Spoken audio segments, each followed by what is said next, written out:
Good morning students. आज हम discuss करेंगे फोर्थ चैप्टर क्लास 6 जिसका नाम है सॉर्टिंग मटेरियल इनटू ग्रुप्स। तो सॉर्टिंग मटेरियल्स इनटू ग्रुप्स का मीनिंग हुआ कि कोई भी हमारा ऑब्जेक्ट है हम उसको सॉर्ट आउट करें, क्लासीफाई करें ग्रुप्स के अंदर। क्लासीफाई का मीनिंग होता है हम उनके ग्रुप्स के अंदर अलग अलग अरेंज कर दें। तो हम इसको सबसे पहले जानने का तरीका देखते हैं, छोटा सा डेमोन्स्ट्रेशन लेते हैं। सपोज करो मैंने यहाँ पर 4 ऑब्जेक्ट लिए, ठीक है। मेरे पास यहाँ 4 ऑब्जेक्ट हैं, ये तो छोटी छोटी पेंसिल्स हैं, ये तो छोटे बड़े बड़े पेन हैं, ठीक है। तो हमारे पास टोटल 4 ऑब्जेक्ट हैं और मैंने यहाँ पर सपोज करो 2 स्टूडेंट्स लिए, स्टूडेंट ए और स्टूडेंट बी। मैंने उनसे कहा कि आप इन चारों ऑब्जेक्ट को क्लासीफाई करो 2 ग्रुप्स के अंदर, ठीक है। तो स्टूडेंट्स 1 क्या कर सकता है या क्या पॉसिबिलिटी कर सकता है, हो सकता है कि वो इन दोनों को पहले ग्रुप में रख दे और इन दोनों को दूसरे ग्रुप में रख दे, ठीक। मैं उनसे पूछूंगा कि आपने इनको क्लासीफाई किस बेसिस पे किया, तो वो क्या कहेंगे कि ये दोनों पेन है और ये दोनों पेंसिल है। तो क्लासिफिकेशन का बेसिस क्या हुआ कि ये पेन है और ये पेंसिल है। इसी तरह से मैंने दूसरे स्टूडेंट से पूछा कि आप इन चारों को क्लासीफाई करो 2 ग्रुप में, तो उन्होंने हो सकता है कि वो इस पेन को और इस पेंसिल को एक ग्रुप में रखते हैं, इस पेन को और इस पेंसिल्स को एक ग्रुप में रखते हैं। फिर मैं उनसे पूछूंगा कि आपने जो क्लासिफिकेशन किया है इसका बेसिस क्या है, तो वो हो सकता है क्या बोलेंगे कि इन दोनों का कलर ब्लू है इसलिए मैंने उनको अलग ग्रुप में रखा, इन दोनों का कलर पिंक है इसलिए मैंने इन दोनों को अलग ग्रुप में रखा। तो ऑब्जेक्ट 4 है, बट मैंने उनका जब क्लासिफिकेशन किया तो एक स्टूडेंट्स ने पेन वाली कैटेगरी को अलग रखा, पेंसिल को अलग रखा। तो उनका क्लासिफिकेशन करने का बेसिस क्या था, बेसिस था कि ये पेन है ये पेंसिल है। लेकिन जो सेकंड स्टूडेंट ने क्लासिफिकेशन किया उन्होंने क्या करा कि ये ब्लू है इसलिए अलग ग्रुप है, ये पिंक है इसलिए अलग ग्रुप है। तो ध्यान रखना कोई भी क्लासिफिकेशन होता है वो किसी ना किसी बेसिस के आधार पर होता है।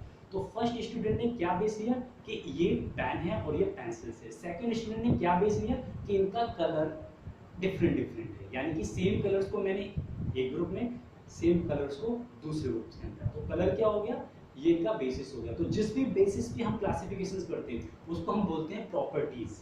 तो जैसे कलर्स प्रॉपर्टीज हो गया, उनका लिखने का ढंग वो प्रॉपर्टीज हो गया, कोई ऑब्जेक्ट का साइज हो गया, शेप हो गया, तो ये सारी क्या होती है प्रॉपर्टीज होती है। तो किसी भी ऑब्जेक्ट को क्लासीफाई करने के लिए हम क्या करते हैं उनकी प्रॉपर्टीज पे ध्यान देते हैं कि हम किस प्रॉपर्टीज के बेसिस पे क्लासीफाई कर रहे हैं, ठीक। तो आई थिंक आपको ये समझ आया होगा कि क्लासिफिकेशंस होता क्या है और ये जरूरी क्यों होता है, इसकी एडवांटेज क्या होते हैं, इसको एक बार देख लेते हैं। अगर हम इसकी एडवांटेज की बात करें तो एडवांटेज से फायदा हमें ये होता है कि अगर हम किसी एक ऑब्जेक्ट के बारे में जानते हैं तो हम उसी ऑब्जेक्ट से बाकी सारे ऑब्जेक्ट जो उसी ग्रुप के अंदर है हम उसके बारे में भी पता कर सकते हैं कि वो ऑब्जेक्ट किस ग्रुप से बिलोंग करता है, उसकी प्रॉपर्टीज किस तरह की होंगी, ठीक है। तो ये हमारा क्लासिफिकेशंस का सबसे बेस्ट एग्जांपल है। सपोज करो जैसे मैंने आपसे कहा कि आपके जो कपड़े हैं वो एक अलग अलमारी में रखे जाते हैं, आपके शूज वो एक अलग अलमारी में रखते हैं, है कि नहीं।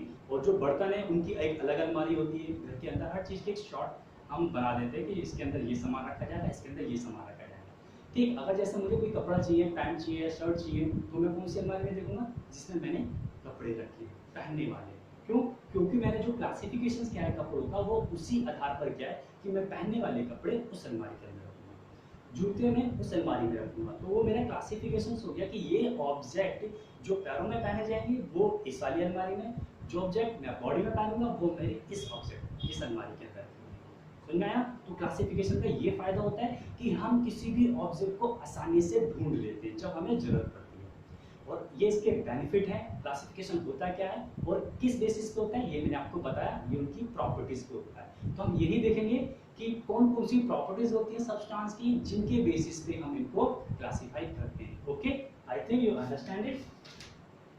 तो अब हम थोड़े से एग्जांपल्स लेते हैं और शायद आप समझ जाओगे कि क्या क्या ऑब्जेक्ट लिए हमने और उनको हम कैसे क्लासिफाई करते हैं। सपोज करो मैंने कुछ सब्सटेंस लिए, ठीक है, मैं यहाँ लिख के दिखा रहा हूँ, जैसे डॉग, कैट, फिश, टेबल और पैन, ठीक है। मैंने यहाँ पर कितने 5 कोई एग्जांपल्स लीजिए, कोई भी सराउंडिंग्स रखिए।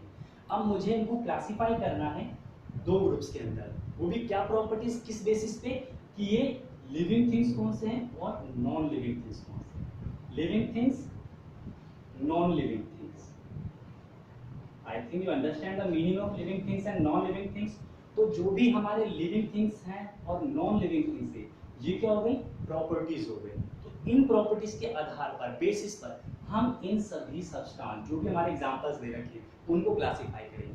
तो जैसे हम पता है डॉग हमारा क्या है, लिविंग थिंग्स है, तो उसको हम लिविंग थिंग्स की कैटेगरीज में डालेंगे। Cat is also a living things, fish is also living things, and similar table and pen, they will come under the non living things. Is it clear? Table and pen. Okay?